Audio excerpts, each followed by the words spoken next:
অধ্যাপক, গণিত বিভাগ, ক্যামব্রিয়ান কলেজ, ঢাকা। আজকে আমরা একাদশ দ্বাদশ শ্রেণীর উচ্চতর গণিত প্রথম পত্র বিষয়টি নিয়ে আলোচনা করব। আর তোমরা জানো এই উচ্চতর গণিত প্রথম পত্রের বিষয় কোড 265। আজকের আমাদের আলোচ্য বিষয় হচ্ছে ভেক্টর, আর এটি হচ্ছে ভেক্টরের পঞ্চম ক্লাস। আজকে এই পঞ্চম ক্লাসে শিক্ষার্থীরা দ্বিমাত্রিক জ্যামিতিক ভেক্টরের সমস্যা সমাধান করতে পারবে, দ্বিমাত্রিক ভেক্টরের গাণিতিক সমস্যা সমাধান করতে পারবে। প্রথম আমরা দেখতে পাচ্ছি আমাদের একটি গাণিতিক সমস্যা দিয়ে আমাদের লেকচার শুরু। এখানে প্রমাণ করতে বলা হয়েছে ত্রিভুজের মধ্যমা তিনটি সমবিন্দু। প্রথমে এটি প্রদর্শনের আগে আমি কিছু বিস্তারিত আলোচনা করে বিষয়টি ক্লিয়ার করার চেষ্টা করব। ত্রিভুজের মধ্যমা কাকে বলে, প্রথমে ওই গাণিতিক সমস্যাটি সমাধান করার জন্য আমাদেরকে এই বিষয় কয়েকটি জানা থাকতে হবে। এবিসি ধরো একটি ত্রিভুজ।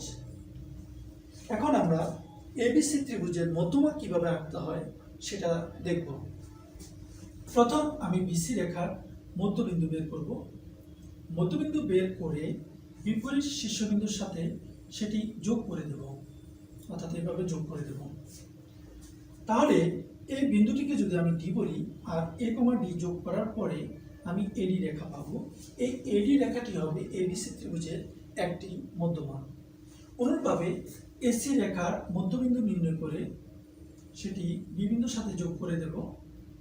সাপোজ বিই আরেকটি মধ্যমা। এবি রেখার মধ্যবিন্দু বের করে সেটা তার বিপরীত শীর্ষবিন্দুর সাথে যোগ করে দেব, ধরো সেটি সিএফ। তাহলে সিএফ হচ্ছে আরেকটি মধ্যমা। আমাদেরকে প্রশ্নে যেটি করতে বলেছে সেটি হলো যে ত্রিভুজের মধ্যমা তিনটি সমবিন্দু সেটি দেখানোর জন্য বলেছে। এখন আমরা এই এবিসি ত্রিভুজের মধ্যে এডি একটি মধ্যমা পেয়েছি, বিসি বিই আরেকটা মধ্যমা পেয়েছি, সিএফ আরেকটা মধ্যমা পেয়েছি। এই মধ্যমা তিনটি পরস্পরকে জি বিন্দুতে ছেদ করেছে। তাহলে জি বিন্দুটা হচ্ছে পরকেন্দ্র। আর এই জি বিন্দু এডি রেখাকে আমরা জানি 2:1 অনুপাতে অন্তর্বিভক্ত করি। তাহলে জি বিন্দু এডি রেখাকে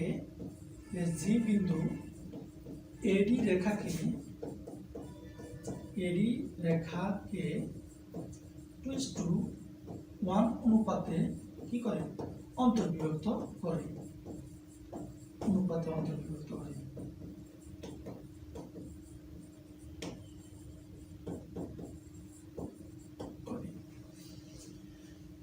এখন আমরা একইভাবে বলতে পারি জি বিন্দু বিই রেখাকে 2:1 অনুপাতে অন্তর্ভুক্ত করে, আবার জি বিন্দু সিএফ রেখাকে 2:1 অনুপাতে অন্তর্ভুক্ত করে। আমাদেরকে প্রমাণ করতে হবে মধ্যমা তিনটি সমবিন্দু। প্রথমে আমরা ধরে নেব এ বিন্দুর অবস্থান ভেক্টর হচ্ছে এ ভেক্টর, বি বিন্দুর অবস্থান ভেক্টর ধরে নেব বি ভেক্টর, সি বিন্দুর অবস্থান ভেক্টর আমরা ধরে নেব সি ভেক্টর। এখন ডি বিন্দু হচ্ছে বিসি এর মধ্যবিন্দু, সুতরাং ডি বিন্দুর অবস্থান ভেক্টর হবে কত? সেটি হবে A B vector plus C vector divided by 2। তাহলে B vector plus C vector divided by 2। অনুরূপভাবে ই বিন্দুর যদি অবস্থান ভেক্টর বের করো তাহলে সেটি হবে এ ভেক্টর এবং সি ভেক্টরের যোগফল ভাগ 2, কারণ ই বিন্দু হচ্ছে এসি এর মধ্যবিন্দু। অনুরূপভাবে আমরা এফ বিন্দুর যদি অবস্থান ভেক্টর বের করি সেটি হবে এ ভেক্টর এবং বি ভেক্টরের যোগফল ভাগ 2, কারণ এফ বিন্দু হচ্ছে এ বি এর মধ্যবিন্দু। তাহলে আমরা এখানে এ বিন্দুর অবস্থান ভেক্টর জানি, আর এখানে ডি বিন্দুর অবস্থান ভেক্টর জানি।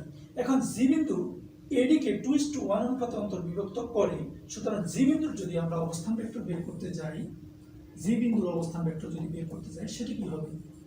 জি বিন্দুর অবস্থান ভেক্টর হবে সেটি এখানে প্রথমে তোমাকে এখানে জি বিন্দু এডি রেখাকে 2:1 অনুপাতে অন্তর্বিভক্ত করে, সুতরাং জি বিন্দুর অবস্থান ভেক্টর হবে এখানে হচ্ছে 2, এদিকে 1। জি বিন্দুর অবস্থান ভেক্টর হবে প্রথমে এখানে এ ভেক্টর লিখে 2 লিখে আমাদেরকে প্রথমে লিখতে হবে 2 2 লিখে অবস্থান ভেক্টর প্রথমে 2 লিখব, এই 2 লিখে ডি বিন্দুর অবস্থান ভেক্টর লিখব, অর্থাৎ B vector plus C vector divided by 2 plus 1 লিখে এরপর এ বিন্দুর অবস্থান ভেক্টর লিখতে হবে, এটি লিখতে হবে। আর এখানে 2:1 অর্থাৎ 2 + 1 লিখতে হবে। এটি মূলত একটা formula m1x2 + m2x1 divide by m1 + m2। আর তোমরা যদি ফর্মুলাটা যদি না জেনে থাকো তাহলে এভাবে মনে রাখবে, অর্থাৎ 2 ইনটু ডি বিন্দুর অবস্থান ভেক্টর 1 ইনটু এ বিন্দুর অবস্থান ভেক্টর ডিভাইডেড বাই 2 + 1, এভাবে করে মনে রাখতে হবে। এখানে ক্যালকুলেশন করার পর তুমি পাবে a vector plus b vector plus c vector divided by 3। তাহলে জি বিন্দু এডি রেখাকে 2:1 অনুপাত অন্তর্বিভক্ত করলে তখন জি বিন্দুর অবস্থান ভেক্টর আসছে এটা। অনুরূপভাবে জি বিন্দু বিই রেখাকেও 2:1 অনুপাত অন্তর্বিভক্ত করে, সেক্ষেত্রে জি বিন্দুর অবস্থান ভেক্টর সেম আসবে, তোমরা করে দেখতে পারো। আবার জি বিন্দু সিএফ কে 2:1 অনুপাত অন্তর্বিভক্ত করে, সেক্ষেত্রে জি বিন্দুর অবস্থান ভেক্টর একই আসবে। তাহলে তিনটা মধ্যমার ক্ষেত্রে যদি জি বিন্দুর অবস্থান ভেক্টর যদি একই আসে, তাহলে আমরা বলতে পারি তিনটি মধ্যমা সমবিন্দু, অর্থাৎ একই বিন্দু দিয়ে অতিক্রম করে। এভাবে করে আমরা এই প্রমাণটি করতে পারি। আমরা একটু দেখে আসি প্রমাণটি আমরা কিভাবে করেছি। দেখো, আমি যাই বলেছি এখানে সেটি লেখা আছে। ডি বিন্দুর অবস্থান ভেক্টর বের করেছে, বিন্দুর অবস্থান ভেক্টর বের করেছে। এরপরে আমরা নেক্সট আমরা দেখতে পাচ্ছি জি বিন্দু এডিকে 2:1 অনুপাত অন্তর্ভুক্ত করে জি বিন্দুর অবস্থান ভেক্টর বের করা হয়েছে। এখানে এটি পেলাম। একইভাবে তিনটি মধ্যমার ক্ষেত্রে একই অবস্থান ভেক্টর একই আসছে, সুতরাং মধ্যমাত্রায় সমবিন্দু আমরা বলতে পারি এবং এটি প্রমাণিত। এখন আমাদের দ্বিতীয় যে গাণিতিক সমস্যা দেখতে পাচ্ছি সেটি হলো প্রমাণ করতে হবে ত্রিভুজের যে কোনো দুই বাহুর মধ্যবিন্দুর সংযোজক সরলরেখার তৃতীয় বাহুর সমান্তরাল ও অর্ধেক, এটি প্রমাণ করতে হবে। এটি প্রমাণ করার জন্য আমাদেরকে প্রথমে ভেক্টর যোগের ত্রিভুজ বিধিটাই ব্যবহার করতে হবে। প্রথমে আমি এবিসি একটি ত্রিভুজ নিলাম, এবিসি ত্রিভুজ নিয়ে তারপর আমি কি করতে হবে, এবিসি ত্রিভুজের মধ্যে অর্থাৎ ভেক্টর যোগের ত্রিভুজ বিধি প্রয়োগ করতে হবে। তাহলে সেখানে পাবো কি AB plus BC is equals to আমরা পাবো এসি। এখান থেকে আমরা বিসি বের করে নিতে হবে, বিসি ভেক্টর বের করে নিতে হবে, অর্থাৎ এসি মাইনাস এবি ভেক্টর বের করে নিলাম। এই যে এক নম্বর ইকুয়েশন। এরপরে ছোট ত্রিভুজটাতে চলে যাব, এডিই এই ত্রিভুজের মধ্যে চলে যাব। এডিই ত্রিভুজের মধ্যে যদি আমরা যাই, সেখানে ভেক্টর যোগের ত্রিভুজ বিধি প্রয়োগ করার পরে AD plus DE is equals to হবে এই। এখান থেকে আমরা ডিই বের করে নেব, ডিই আসবে এই মাইনাস কি এডি, এই মাইনাস এডি। দেখো আমরা এখানে এই মাইনাস এডি, কিন্তু এই আমরা কিভাবে পাই? এই হচ্ছে কি, আমার প্রশ্নে বলা ছিল ই বিন্দু হচ্ছে এসি এর মধ্যবিন্দু, সুতরাং আমরা বলতে পারি এই হচ্ছে এসি এর অর্ধেক, এসি এর অর্ধেক বলতে পারি। আবার প্রশ্নে বলা ছিল ডি বিন্দু হচ্ছে এবি এর মধ্যবিন্দু, সুতরাং এডি কে আমরা বলতে পারি এবি এর অর্ধেক। আচ্ছা, এখন এই দুটো রাশির সাথে হাফ আছে, হাফ কমন নিলে আমরা পাবো এসি মাইনাস এবি, কিন্তু এসি মাইনাস এবি এর মান আমরা এক নং ইকুয়েশন থেকে পাই বিসি, সেটি বসিয়ে দিলাম। তাহলে শেষ অবধি আমরা যেটা পেয়েছি DE is equals to half BC, এটি আমি এখানে সামারাইজ করে নিলাম, অর্থাৎ DE is equals to half of BC. এখন ডি ভেক্টরের যদি মান বের করি তাহলে সেটি অবশ্যই ইকুয়াল হবে হাফ অফ বিসি ভেক্টরের মান। তাহলে দুইটি ভেক্টর রাশির মান যদি উভয় দিক থেকে বের করে নিই তাহলে আমরা শেষ অবধি DE is equals to half of BC পাবো। এটি আমাদের একটি প্রমাণ, এই যে এই প্রমাণটি প্রমাণিত হলো। আবার যেহেতু ডিই ও বিসি রেখার দিক একই, এখানে ডিই এবং বিসি এই দুটি ভেক্টরের দিক হচ্ছে একই কিন্তু ধারক রেখা ভিন্ন, সুতরাং আমরা বলতে পারি ডিই বি এর সমান্তরাল। অর্থাৎ আমার এই প্রমাণটি প্রমাণিত হলো। তাহলে এভাবে করে আমরা এই প্রমাণটি সম্পন্ন করতে পারি। আমরা আমাদের তৃতীয় প্রমাণের দিকে অগ্রসর হব। আমরা এখন দেখতে পাচ্ছি আমাদের তৃতীয় প্রমাণটি। এখানে প্রমাণ করতে হবে অর্ধবৃত্তস্থ কোণ এক সমকোণ। অর্ধবৃত্তস্থ কোণ এক সমকোণ, এই বিষয়টি ক্লিয়ার করার জন্য আমি প্রথমে বোর্ডে চলে যাচ্ছি। অর্ধবৃত্তস্থ কোণ এক সমকোণ, প্রথমে আমরা একটা বৃত্ত অঙ্কন করি। এটি হচ্ছে একটি বৃত্ত। আচ্ছা, এখন এই বৃত্তে এটি হচ্ছে কেন্দ্র। কেন্দ্র দিয়ে যদি একটি রেখা অর্থাৎ পরিধির এক প্রান্ত থেকে অপর প্রান্ত পর্যন্ত অঙ্কন করি, তখন সেটি হয় ব্যাস। এই ব্যাস বৃত্তটিকে সমান দুইটি ভাগে ভাগ করে। তাহলে এই উপরের অংশটি একটা অর্ধবৃত্ত, এটিও একটি অর্ধবৃত্ত। এখন আমাকে প্রমাণ করতে বলা হয়েছে যে অর্ধবৃত্তস্থ কোণ এক সমকোণ। এখন অর্ধবৃত্তস্থ কোণ কিভাবে আঁকতে হবে? এটি যদি ও হয় আর এটা যদি বি হয়, অর্থাৎ এবি যদি ব্যাস হয়, ও যদি কেন্দ্র হয়, তাহলে এ থেকে পরিধির উপরে সি একটি বিন্দু নিয়ে সেখানে আমি একটি রেখা অঙ্কন করব। আবার বি এর সাথে ওই পরিধির বিন্দুটির সাথে বি যোগ করে দেব। তাহলে এখানে যে একটা কোণ তৈরি হয়ে গেছে সেটি হলো এসিবি কোণ। এসিবি কোণ, এটি হলো অর্ধবৃত্তস্থ কোণ। এখন আমাদের প্রমাণে বলেছে যে অর্ধবৃত্তস্থ কোণ এক সমকোণ প্রমাণ করতে, অর্থাৎ এসিবি কোণকে এক সমকোণ প্রমাণ করতে হবে।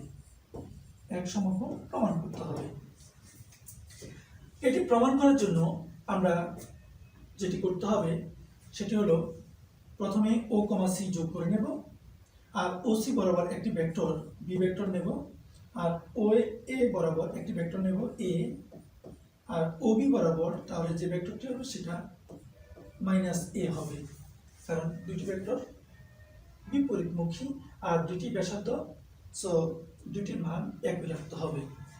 আর এখানে এসি ভেক্টর আর এখানে হচ্ছে বিসি ভেক্টর, আমাকে এসিবি এক সমকোণ প্রমাণ করতে হবে। তো আমার এখানে ভেক্টর যোগের ত্রিভুজ বিধিটাই সবচেয়ে বেশি ইম্পর্টেন্ট।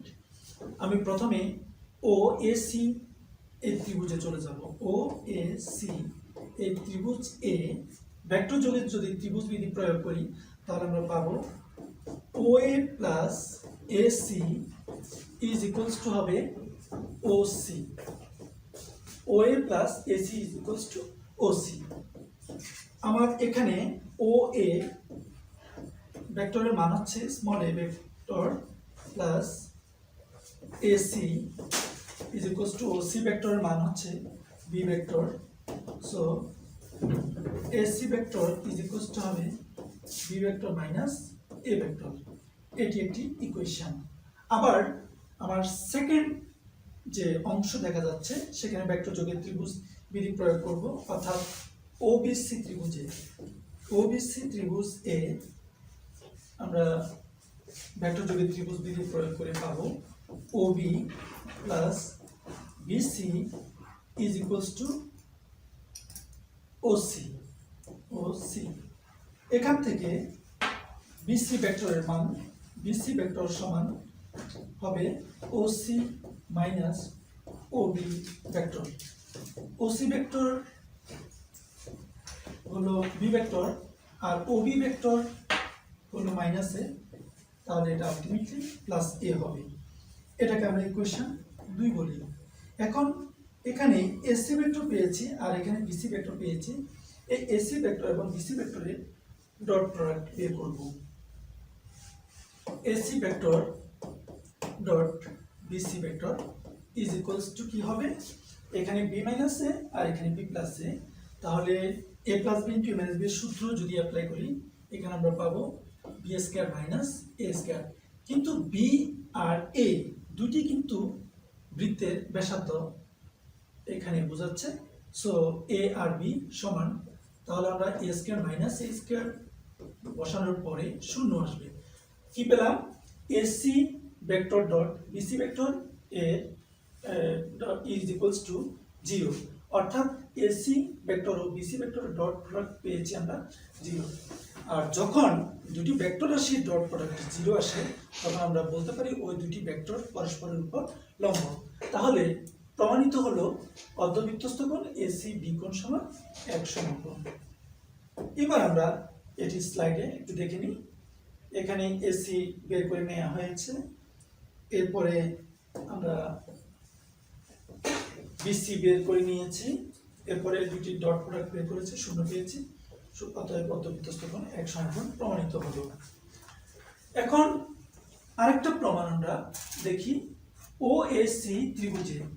এখানে ওএসি ত্রিভুজ এ এসি বাহুর মধ্যবিন্দু বি এটি দেয়া আছে। যদি O A vector O B vector হয় তবে ওসি কে এ এবং বি এর মাধ্যমে প্রকাশ করতে বলা হয়েছে।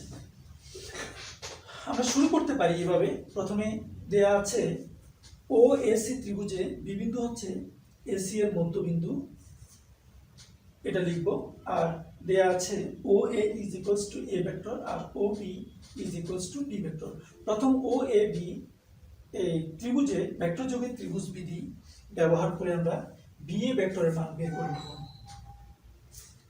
এরপরে বি এ বের করে নিয়েছি, সেটা পেয়েছি আমরা A vector minus B vector. এরপরে আমরা আবার সেকেন্ড যে ত্রিভুজ দেখা যাচ্ছে ও বি সি, সেখানে ভেক্টর যোগের ত্রিভুজ বিধি ব্যবহার করে আমরা বিসি ভেক্টর বের করে নেব। আর বিসি ভেক্টর পেলাম O C vector minus B vector. এটি হচ্ছে সেকেন্ড ইকুয়েশন। আগেরটি ছিল ফার্স্ট ইকুয়েশন, এখন সেকেন্ড ইকুয়েশন। এখন এই দুইটি ইকুয়েশন আমরা যোগ করব। যোগ করার পরে আমরা পাচ্ছি এখানে বিএ আর বিসি, বি এর মান ছিল এটি আর বিসি এর মান পেয়েছি এটি। এখানে আমরা ক্যালকুলেশন করে ultimately OC vector is equals two 2b minus a। তাহলে আমার ওসি ভেক্টরটি এ এবং বি ভেক্টরের মাধ্যমে প্রকাশিত হলো। এটি আমাদের প্রকাশ করতে বা প্রমাণ করতে বলা হয়েছে। এখন আমি মূল্যায়নে চলে আসলাম। মূল্যায়নে তোমাদের জন্য দুইটি প্রশ্ন রেখে দিয়েছি আর অনুশীলনের জন্য অর্থাৎ তোমরা বাসায় প্র্যাকটিস করার জন্য দুটি অঙ্ক রেখেছি। এগুলো তোমরা প্রমাণ করবে, প্র্যাকটিস করবে। তো আজকের ক্লাস আর দীর্ঘায়িত করলাম না, আজকের ক্লাস এখানে শেষ করলাম। তোমাদের সবাইকে আন্তরিক অভিনন্দন এবং ধন্যবাদ জানাই। আমার আজকের ক্লাস